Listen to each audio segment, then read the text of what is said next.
Setelah sebelumnya penyidik unit 1 Subdit 5 Siber di Treskrim Sus Polda Sumsel telah melimpahkan tahap 1 berkas perkara tersangka Lina Mukherjee tersangka dugaan penistaan agama dan pelanggaran Undang-Undang ITE. Terbaru, JPU Kejari Palembang mengembalikan berkas perkara ke P219. Penyidik Siber di Treskrim Sus Polda Sumsel langsung bergerak cepat melengkapi berkas perkara penyidikan.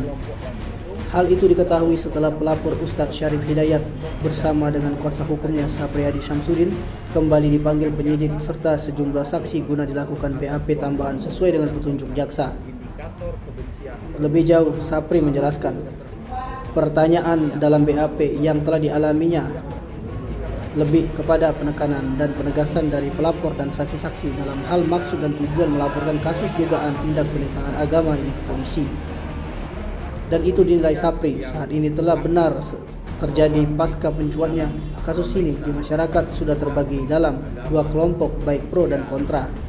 Seperti sebelumnya sempat diberitakan dalam kedatangan sejumlah tokoh agama dan ulama ke Polda Sumsel beberapa waktu lalu yang menyatakan dukungan kepada penyidik akan kelanjutan penyidikan kasus itu. Terkait JPU mengembalikan berkas perkara atau P19 kasus yang menyandung Lina Mukherjee, itu dibenarkan oleh Kasubdit Siber AKBP Fitrianti. Meski begitu, kata AKBP Fitrianti, penyidiknya kini telah merampungkan berkas perkara Lina Mukherjee dan dalam waktu dekat akan dikembalikan dilimpahkan ke Kejari Palembang.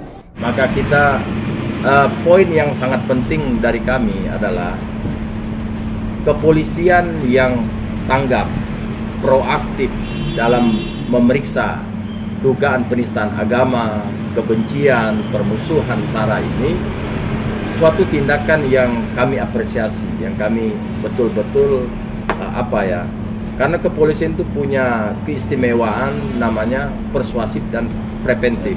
Ketika melihat suatu gejolak yang memungkinkan akan terjadi perpecahan, kerusuhan, maka kepolisian sebagai ujung tombak penegakan hukum harus bergerak cepat. Nah, ini mereka sudah bergerak cepat melihat persoalan ini. Karena ini sudah dari seluruh wilayah Indonesia sudah tahu. Bahkan teman-teman saya dari Sulawesi WA saya bahwa terima kasih telah menyampaikan kemungkaran ini kepada penegak hukum.